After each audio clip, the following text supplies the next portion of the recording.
Are you looking to buy your first RV? Well, today we're going to go over some steps that you should take before you actually make that purchase.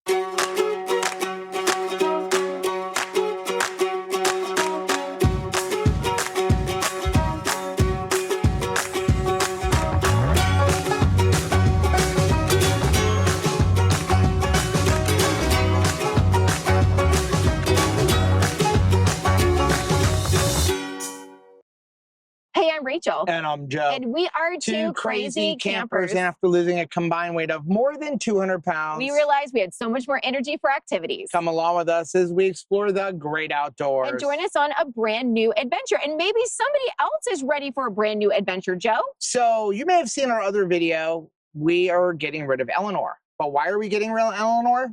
Because we're going to get a new RV. It's a good thing. And we started thinking about some of the steps that you might want to go through if you're going to get a new RV, whether this is your very first RV purchase or it's your 10th RV purchase.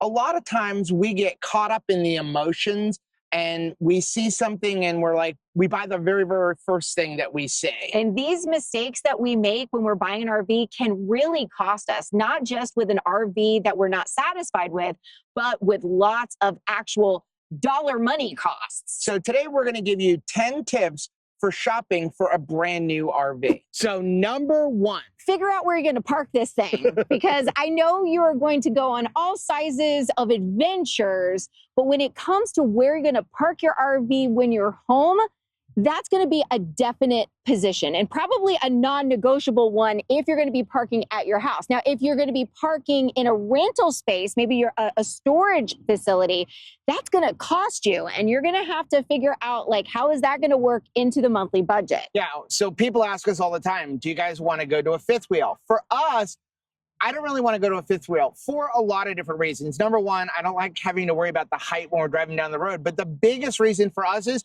we want to be able to park our RV on the side of our house. So in order to do that, we have to keep ourselves to certain lengths and heights. So that's why we like a travel trailer. Now that we figured out where we're going to store this thing, that brings us to number two. And number two is determine what type of RV do you even want to have.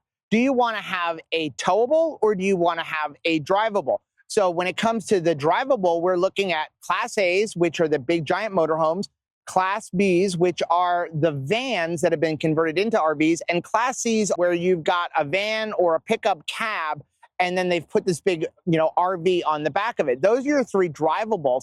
And then after that, you have towables. And your towables could be pop-ups, they could be travel trailers like what we have, or they could be a fifth wheel. You have to figure out which one you want to use.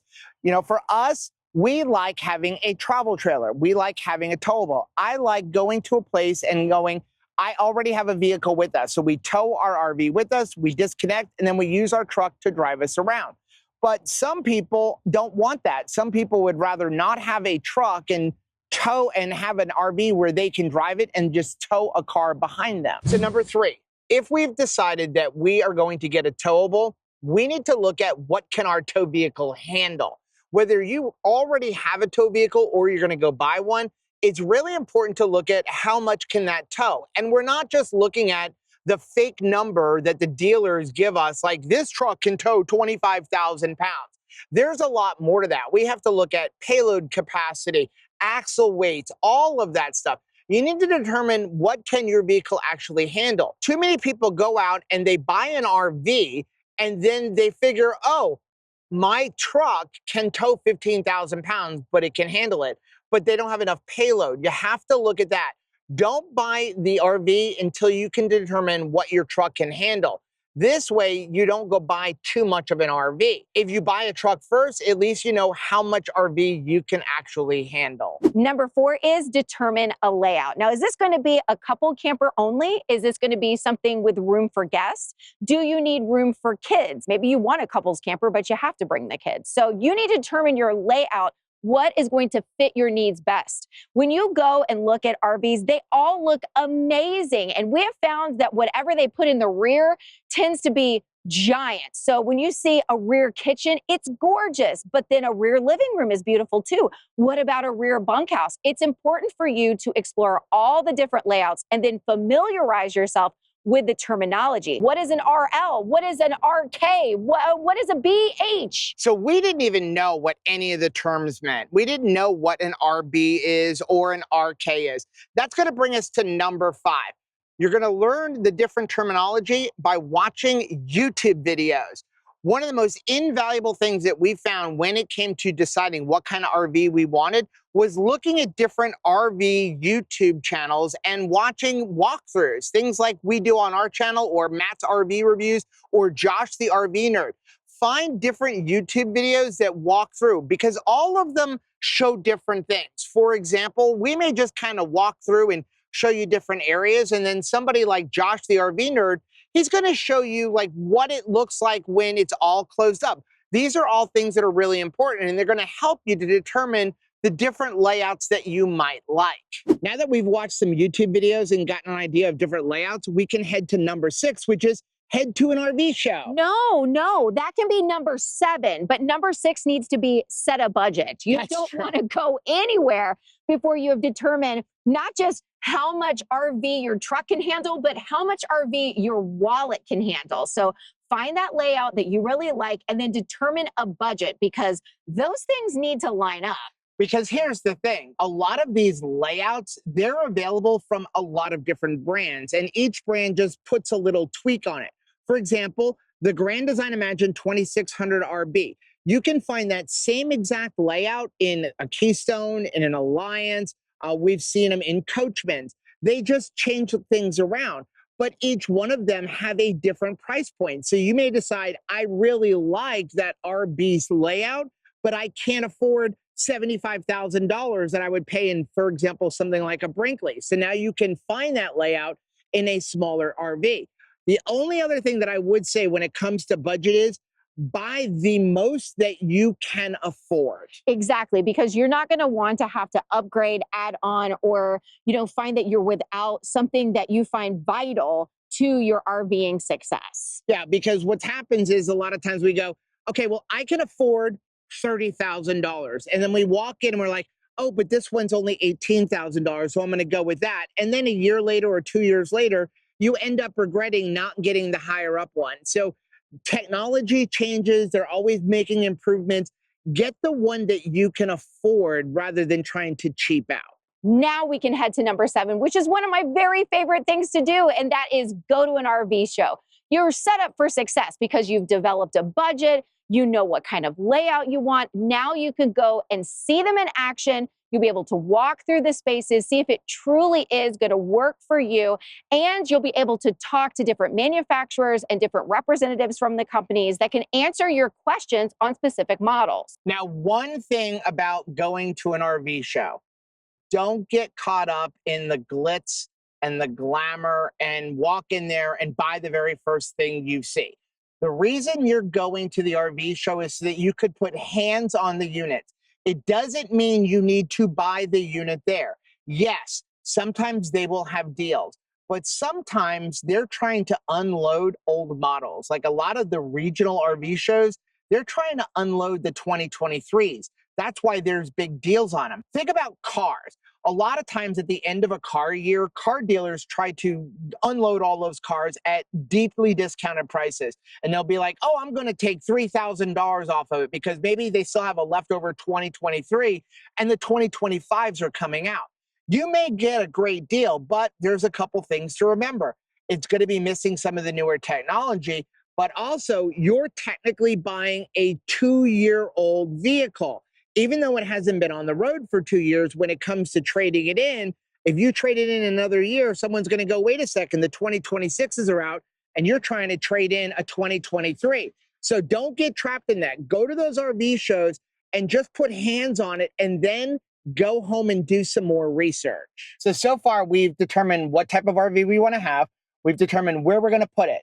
We've set a budget. We've watched YouTube video reviews, and we've put hands on them at an RV show. So what's next? Well, you got to head to number 8, which is go home and join some Facebook groups. So Facebook groups for RVs are invaluable.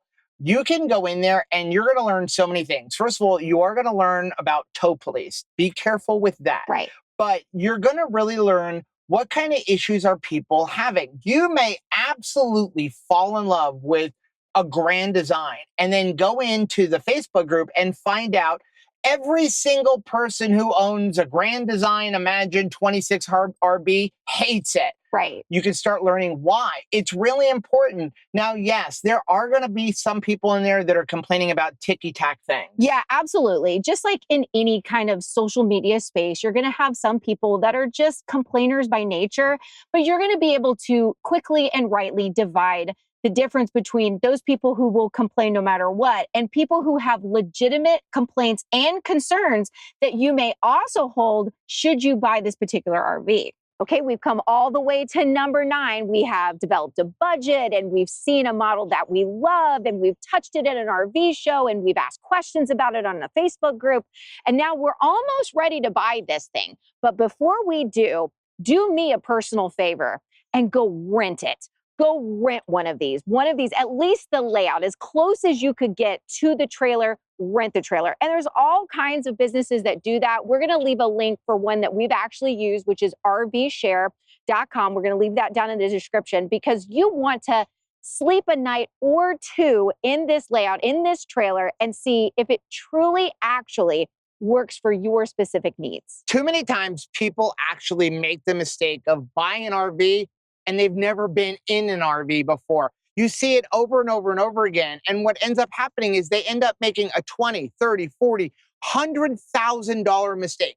I am convinced that the RV that we bought, our 2019 Grand Design Imagine, I'm really convinced that the owners before us used it like once or twice and decided, oh, this is not for me.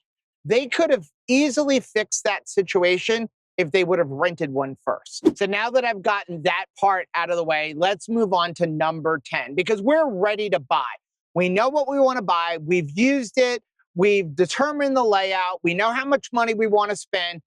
Now is the hard part because this is where a lot of people screw up. We need to go pick a dealer.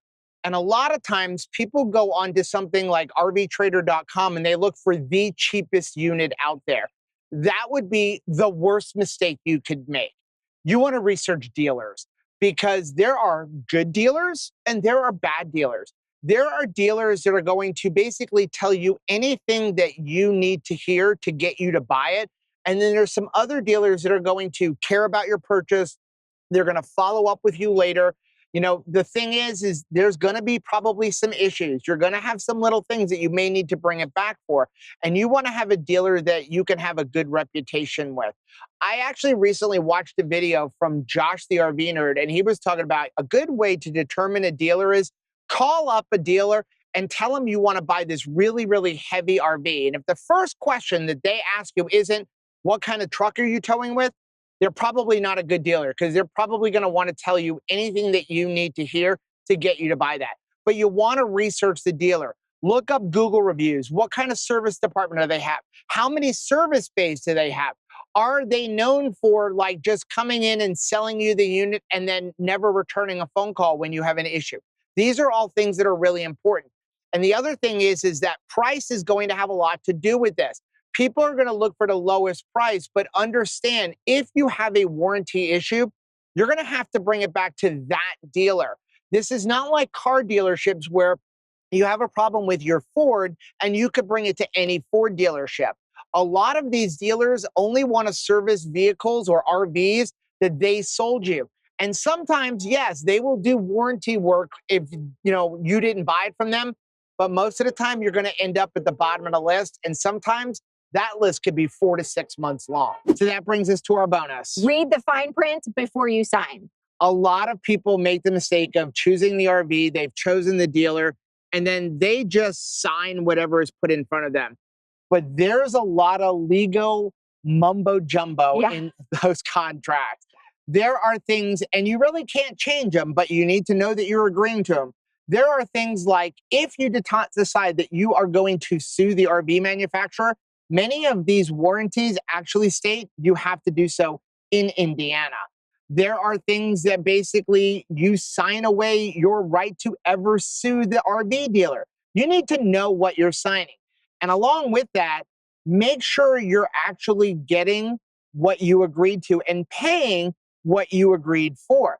A lot of people agree on a price, and then all of a sudden, when they get into the little glass confessional booth, there's a bunch of add-ons that they didn't even notice. Well, and a lot of times, even if you buy, like, let's say you buy a warranty, you buy an extended warranty, are they selling that as part of your 15-year loan for a 2 or 3 year warranty? Or is that something that you are, buying separately? This is all information that you need to know, and it's going to be in the contract. Yeah, a lot of times the dealer is going to try to sell you extras. Now, I have a personal opinion on extended warranties. We could do another whole video on that. We should. Personally, I don't think extended warranties are worth it, because when you look at how much it's going to cover and the fact that you have to bring it back to that actual dealer, you'll probably never get your money back. You're better off taking that money and putting it away. But the way they're going to try to sell it to you is, hey, this is only going to increase your payment by $12 a month. They're not going to really want to try to tell you how much you're paying for it, because when you say, oh, I'm paying $5,000, absolutely not. It sounds a lot better when we say it's only $10 more. But like Rachel said, here's the thing. A lot of us go and buy them, and it's a 4-year warranty, but we've put it into a 15-year loan. So if you are going to buy an extended warranty or add-ons, maybe cameras, slide toppers, my advice would be pay for that separately. Finance the vehicle itself, the RV itself, get the lowest interest rate you can, pay it off early if you can, but don't put anything extra. All the extras like the cameras, slide toppers, hoses, all that stuff, make sure you pay for that separately. Well, that is going to be our little tips on how to buy an RV, whether you're a first-time RV buyer or you've been doing it for a long time. Let us know down in the comments section if there's anything we've missed. Now, while you're down there, please do us a favor, hit the like button on this video. It really does help build the channel. But more importantly, it lets us know what kind of videos you guys are looking to see. And don't forget to hit the subscribe button and the little bell button. And that way, every single time we upload a new video, you'll be alerted to it. Until next time, Happy camping.